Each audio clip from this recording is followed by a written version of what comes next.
Well, you know what, to be quite prudent here, this video may or may not be blatant as you would basically may think.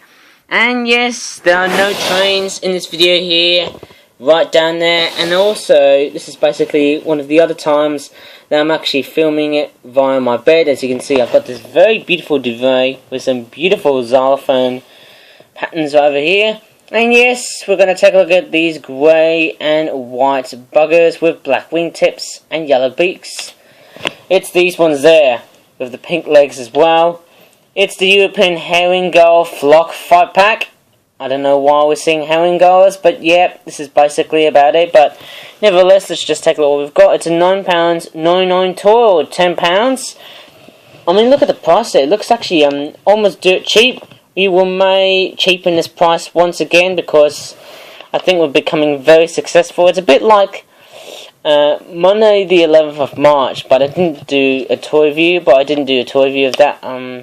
What was it? The Lesser Blackback Gull nesting urban colony toy. I might have seen that toy before, but I'm not sure I've seen that. However, at the making of this video here, there's actually something very extraordinary and quite skeptical here I often find in this toy review here, and it's one of these little buggers. And the bug that you can see there, right over there, is a Harlequin ladybird. They come in various colours here, such as red, orange, and black as well. And yes, they can come in different patterns and spots, but they can actually have more than 7 spots than you would actually find on a 7-spotted ladybird.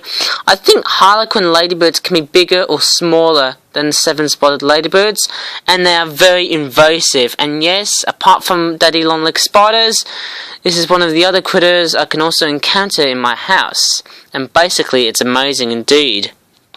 I mean, the whole thing really does look amazing. This Harlequin ladybird here, on the bright side, they are very, very good at cleaning up, they're very, very good at cleaning up very, very pesky little goddamn aphids, which are also known as green flies. That ladybug there looks like it's struggling through the envelope packet there, and I don't know what to say, but that ladybird here is pretty amazing. First off, we had a daddy long-legged spider, then a slug, and finally a ladybird. How cute is that? I mean, look at the very interesting detail on this bugger here, and I think they'll often go for the light here. They often chase through the light there, which is a good enough find if you actually say it to me. Now, on the closer look on this ladybird here, I'm not sure, but it's got loads and loads of spots. I'm not sure. Maybe there's like more than 7, possibly like about 14, I don't know, maybe 10. They're all coming, I think they're like 0 to 22 spots. I'm not sure, the highest amount of spots of a ladybird can be like 22.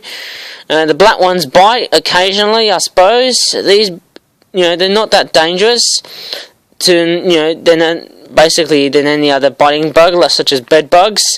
Ladybugs, as you call them in America, they don't actually, they would actually occasionally, they would actually bite you, but they're actually not very voracious or aggressive. But they are voracious when they attack aphids.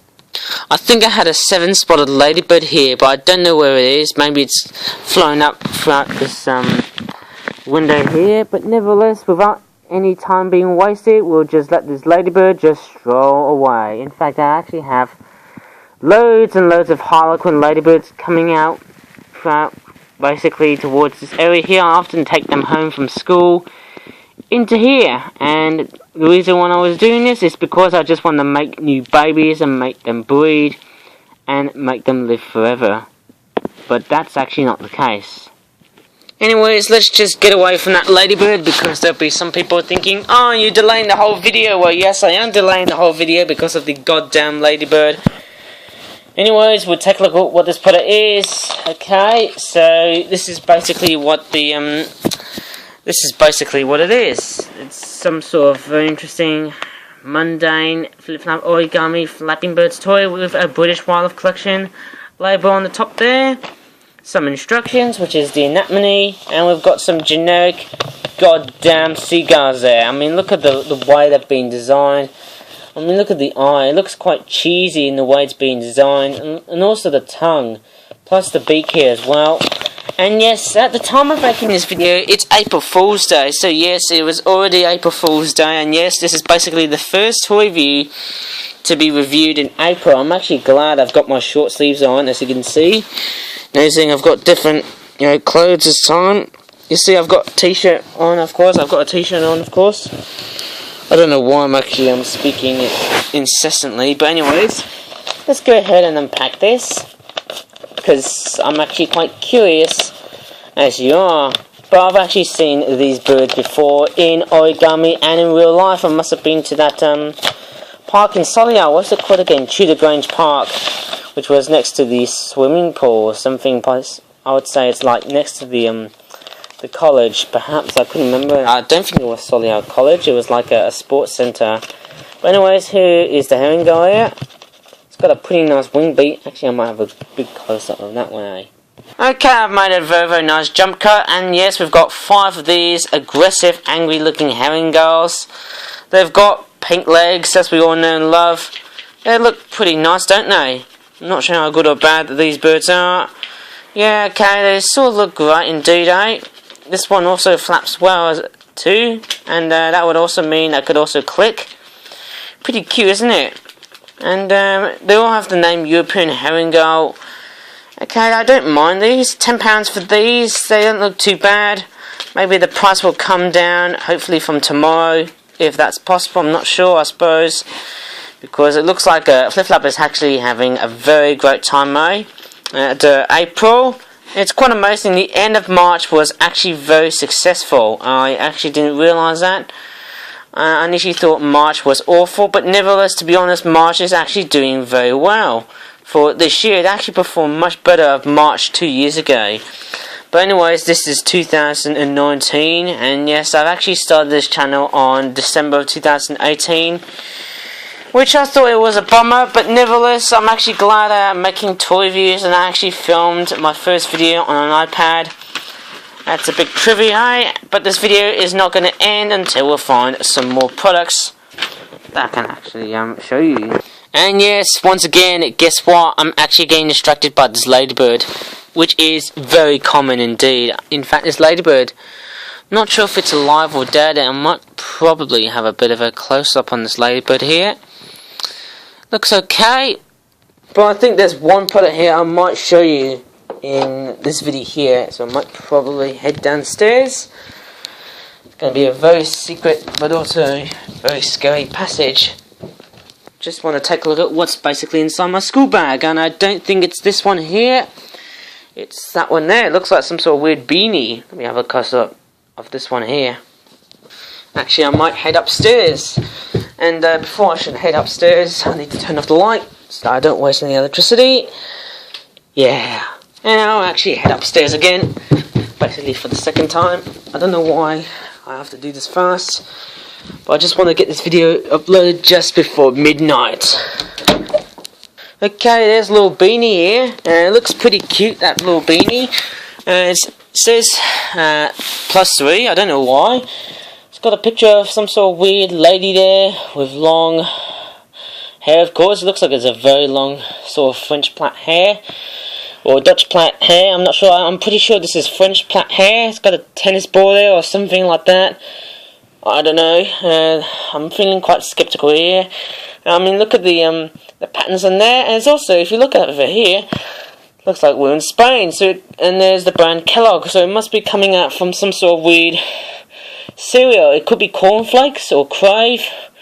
I don't know. It looks like some sort of weird World Cup beanie, if I'm very curious. It's a very small little thing. I couldn't remember. Maybe it's from recent years, this sort of item. It's quite a soft looking toy, I suppose, eh? It looks pretty cute. It looks like a little bean bag. Literally, you can actually bring this to school, and there's the word Spain here. Hola, my buddy. I'm not sure. I'm actually maybe I could say a few words in Spanish. But anyways, adios to you, my little sunshine, as you can see there. I don't know what to say, but yep, this video is actually awesome indeed.